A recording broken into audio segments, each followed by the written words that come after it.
اعوذ باللہ من الشیطان الرجیم بسم اللہ الرحمن الرحیم معزز سامعین السلام علیکم ورحمۃ اللہ وبرکاتہ۔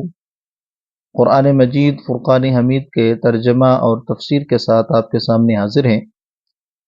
آج ہم اپنے سبق کا آغاز سورۃ البقرہ اس کی آیت نمبر 49 سے کریں گے۔ آئیے قرآن مجید فرقان حمید کی تلاوت سماعت فرمائیں۔ بسم اللہ الرحمن الرحیم۔ وَإِذْ نَجَّيْنَاكُمْ مِنْ آلِ فِرْعَوْنَ يَسُومُونَكُمْ سُوءَ الْعَذَابِ يُذَبِّحُونَ أَبْنَاءَكُمْ وَيَسْتَحْيُونَ نِسَاءَكُمْ وَفِي ذَلِكُمْ بَلَاءٌ مِّن رَّبِّكُمْ عَظِيمٌ۔ اس کا ترجمہ یوں ہے، اور یاد کرو کہ جب ہم نے تم کو فرعونیوں سے نجات عطا فرمائی جو تم کو برا عذاب چکھاتے تھے، اور تمہارے بیٹوں کو ذبح کرتے تھے اور تمہاری بیٹیوں کو زندہ رکھتے تھے، اور اس میں تمہارے رب کی طرف سے بہت ہی بڑی آزمائش تھی۔ اب یہاں سے رب تعالیٰ ان نعمتوں کی تفصیل بیان فرما رہا ہے جس کا ذکر رب تعالیٰ نے پچھلی آیت میں بیان فرمایا ہے۔ یا بنی اسرائیل اذکروا نعمتی اللتی، وہاں پر جو رب تعالیٰ نے لفظ نعمت کو ذکر فرمایا ہے، اجمالاً جس کی طرف اشارہ فرمایا ہے، اب یہاں سے رب تعالیٰ ان نعمتوں کی تفصیل بیان فرما رہا ہے۔ تو پہلی نعمت کون سی ہے؟ پہلی نعمت ہے کہ رب تعالیٰ نے جو بنی اسرائیل کو فرعونیوں سے نجات عطا فرمائی ہے، اس کا ذکر رب تعالیٰ یہاں پر ارشاد فرما رہا ہے۔ اور یہاں پر رب تعالیٰ نے جو ذکر فرمایا آل فرعون، یہ آل اس کی اصل ہے اہل، کیونکہ اس کی تصغیر جو ہے یہ اہل آتی ہے، اور انبیاء اور ملوک جیسے بڑے عظیم لوگوں کی اولاد کے لیے یہ لفظ آل اس کو استعمال کیا جاتا ہے۔ تو حضرت موسیٰ علیہ السلام آپ کے دور کے اندر جو فرعون تھا اس کا نام تھا ولید بن مصعب بن ریان، چونکہ عمالقہ کے جو بادشاہ تھے ان کا لقب فرعون تھا۔ اب اس فرعون اور حضرت یوسف علیہ السلام آپ کے زمانے کے اندر جو فرعون ریان تھا، ان کے درمیان تقریباً 400 سے کچھ زائد سالوں کا وقفہ ہے۔ تو آقا کریم علیہ السلام آپ کے زمانے اقدس کے اندر جو بنی اسرائیل موجود تھے، ان کو رب تعالیٰ نے یہ بات یاد دلائی ہے کہ رب تعالیٰ نے کیسی بڑی بڑی نعمتیں ان کے آباء و اجداد کو عطا فرمائی تھی، کیونکہ آباء کی نجات کے ساتھ ان کو بھی نجات حاصل ہوئی تھی۔ اس کے بعد رب تعالیٰ نے ارشاد فرمایا یسومونکم سوء العذاب، یہ جو آل فرعون تھے یہ بنی اسرائیل کو بڑے مشکل کاموں کے اندر مبتلا رکھتے تھے، ہر طرح کی تکلیف ان کو پہنچاتے تھے، گھر ان سے بنواتے تھے، ہل ان سے چلواتے تھے، بوجھ ان سے اٹھواتے تھے، ٹیکس ان سے لیتے تھے، ان کی عورتوں کو انہوں نے سود کاٹنے کے کام کے اندر لگایا ہوا تھا، اور خود ان کو انہوں نے نوکروں کی طرح رکھا ہوا تھا۔ ہر طرح کی مشقت والا کام جو تھا وہ بنی اسرائیل سے وہ لیتے تھے۔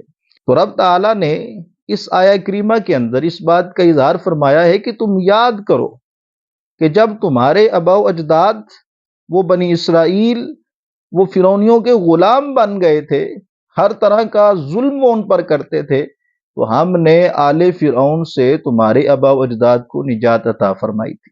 اب اس کے آگے رب تعالیٰ نے ارشاد فرمایا یذبحون ابناءکم ویستحیون نساءکم، یعنی وہ تمہارے بیٹوں کو ذبح کرتے تھے اور تمہاری بیٹیوں کو وہ زندہ رکھتے تھے۔ امام بغوی آپ بیان فرماتے ہیں کہ وقت کا جو حاکم فرعون تھا اس نے ایک دن خواب دیکھا۔ خواب میں کیا دیکھتا ہے کہ بیت المقدس میں ایک آگ آئی ہے، اور اس آگ نے پورے مصر کو گھیر لیا ہے، اور ہر قبطی جو مصر کے اندر موجود تھا اس کو اس آگ نے جلا دیا ہے، لیکن جو بنی اسرائیل ہیں ان کو نہیں جلایا۔ اب جب اس نے یہ خواب دیکھا تو خواب دیکھنے کے بعد بڑا پریشان ہوا، غم زدہ ہوا، تو جو خواب کی تعبیر بتاتے تھے کاہن، ان کو اس نے بلوایا اور کہا کہ میں نے اتنی پریشان کن خواب دیکھی ہے، تم مجھے اس کی تعبیر بتلاؤ۔ تو انہوں نے اس کی تعبیر یہ بتلائی کہ ان قریب بنی اسرائیل کے اندر ایک ایسا بیٹا پیدا ہوگا، ایسا بچہ پیدا ہوگا جو بچہ تجھ سے تیری سلطنت ساری وہ چھین لے گا۔ اب جب اس نے اس تعبیر کو سنا، اس نے قانون یہ بنایا کہ آئندہ سے جو بھی بچہ کسی بھی بنی اسرائیل کے فرد کے ہاں پیدا ہوگا اس کو قتل کر دیا جائے گا، اس کو ذبح کر دیا جائے گا۔ تو یہ کام اس نے، بعض مفسرین کرام بیان فرماتے ہیں کہ جو یہ کام سر انجام دیتی تھی دائیاں جو پیدائش کے وقت حاضر ہوتی تھیں، ان کے سپرد کر دیا کہ جب بھی کسی بنی اسرائیل کے گھر کوئی بچہ پیدا ہو، لڑکا پیدا ہو، تو تم نے اس کو قتل کر دینا ہے، اس کو ذبح کر دینا ہے۔ تو یہ ظلم جب اس نے شروع کیا تو اس نے تقریباً 12,000 بچے جو ہیں ان کو قتل کیا۔ حضرت وہب بیان فرماتے ہیں بلکہ 90,000 بچے اس نے قتل کیے۔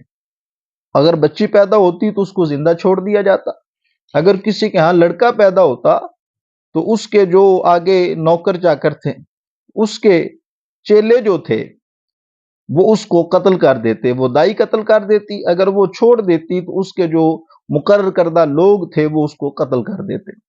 تو یہ سلسلہ اسی طرح چلتا رہا۔ تو پھر معاملہ ایسے پہنچا، اب جب بچہ جو پیدا ہوتا ہے لڑکا، اس کو قتل کر دیا جاتا ہے۔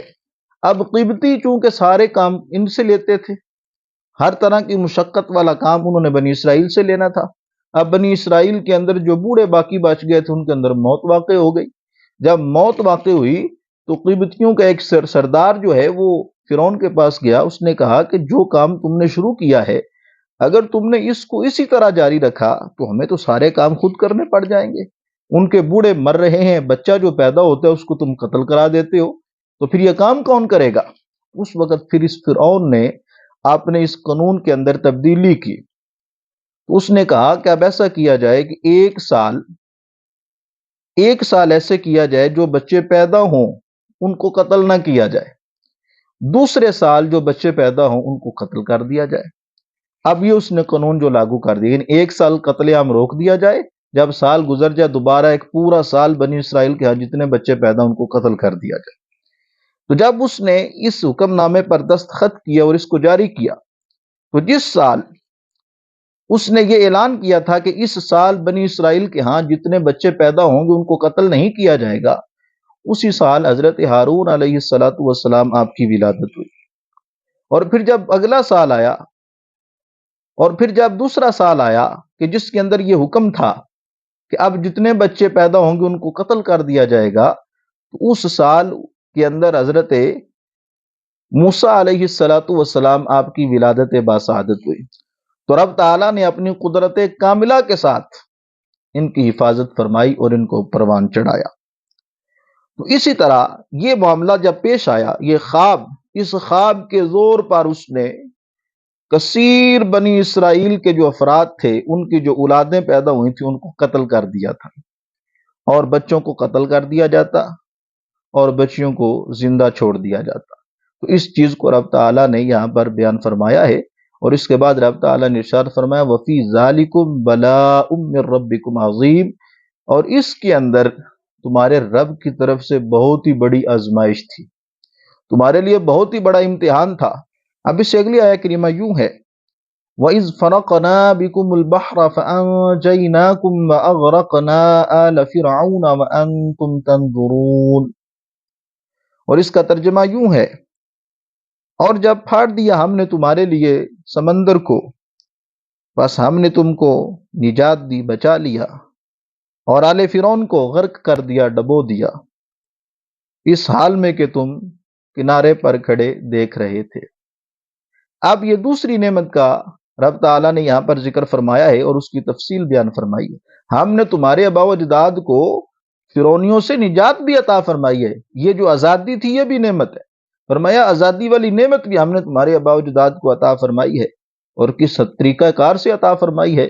فرمایا کہ یاد کرو کہ جب ہم نے تمہارے لیے یعنی تمہارے آباء و اجداد کے لیے سمندر کو پھاڑ دیا تھا اور تمہارے آباء و اجداد وہاں سے گزر گئے تھے، اور فرعونیوں کا ہم نے وہاں پر غرق کر دیا تھا، اور جب تمہارے آباء و اجداد دوسری طرف گزرے تھے، کنارے پہ کھڑے ہو کے فرعونیوں کا غرق ہونا وہ دیکھ رہے تھے۔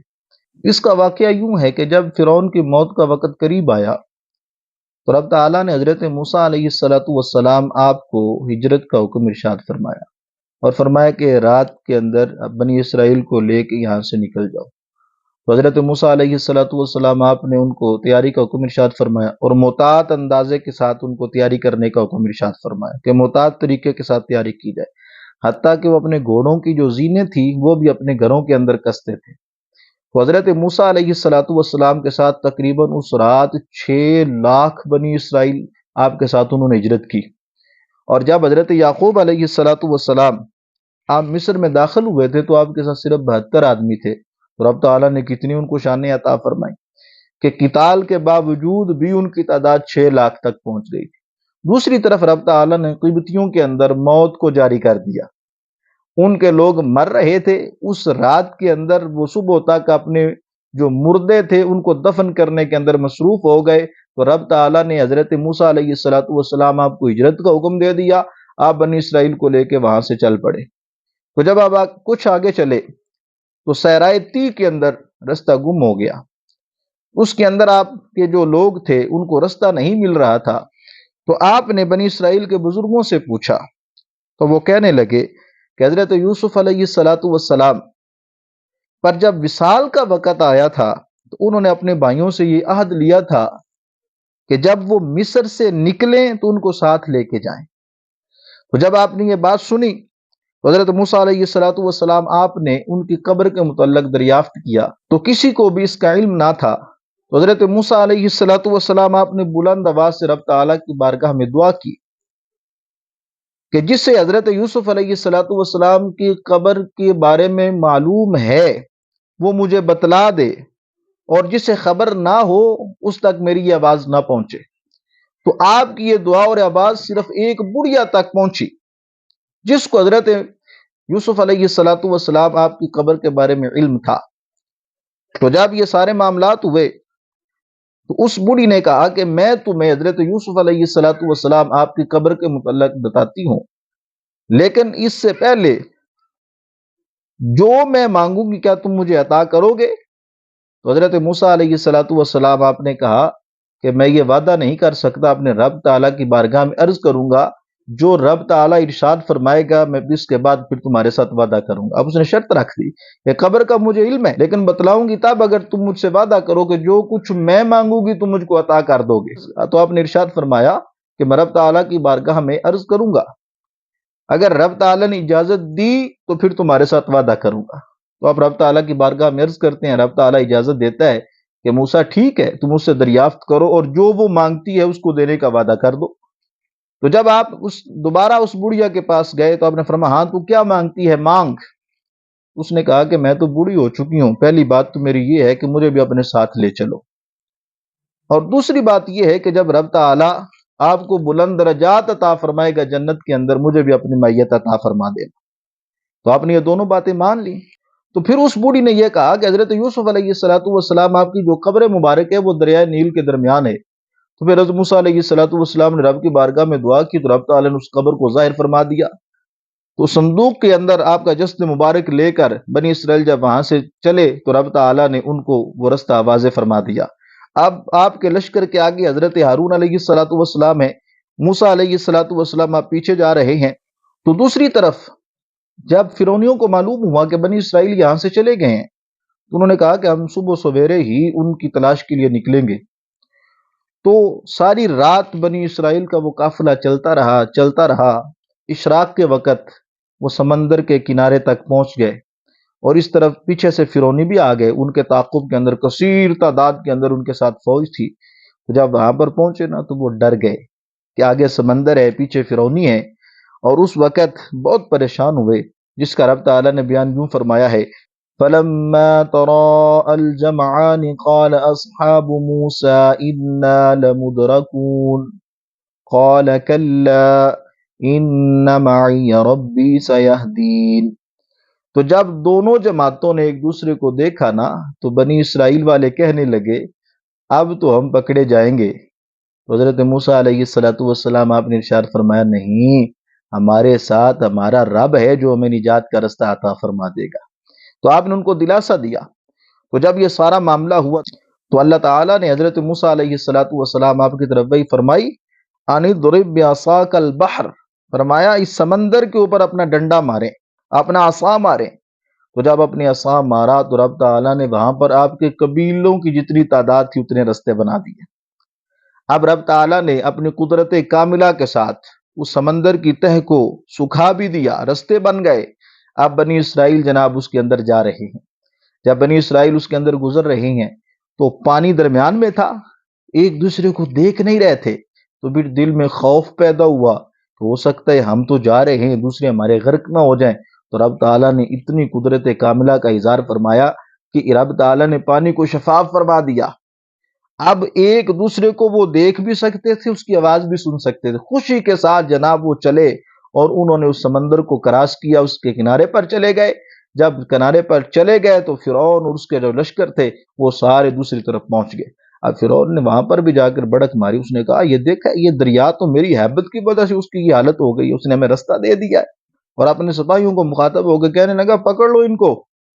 اب فرعون جو ہے وہ سیاہ گھوڑوں پر سوار تھا اور ان گھوڑوں کے اندر کوئی مادہ نہیں تھی، تو رب تعالیٰ نے حکمت کا یوں اظہار فرمایا کہ رب تعالیٰ نے جبرائیل علیہ السلام کو گھوڑی دے کے بھیجا۔ اب جب ان گھوڑوں نے اس مادہ کی وہ محسوس کی تو اس کے پیچھے وہ بھی چلے گئے۔ اب جب فرعون اس کی سواری وہاں پر اتری، وہاں پر جناب وہ سمندر کے اندر گئی تو سارا لشکر بھی پیچھے چلا گیا۔ جب وہ درمیان میں پہنچے تو رب تعالیٰ نے ان کو وہاں پر ہی غرق کر دیا۔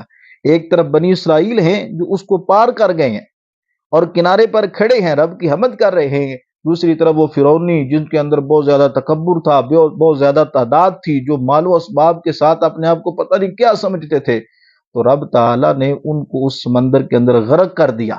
جب غرق کر دیا نا تو رب تعالیٰ نے اسی چیز کو بیان فرمایا، وَإِذْ فَرَقْنَا بِكُمُ الْبَحْرَ فَأَنْجَيْنَاكُمْ وَأَغْرَقْنَا آلَ فِرْعَوْنَ وَأَنْتُمْ تَنظُرُونَ، فرمایا کہ یاد کرو کہ جب ہم نے سمندر کو تمہارے لیے پھاڑ دیا تھا اور ہم نے تم کو نجات عطا فرما دی تھی، والے فرعون کو وہاں پر غرق کر دیا تھا اور تم کنارے پر کھڑے ہو کے دیکھ رہے تھے۔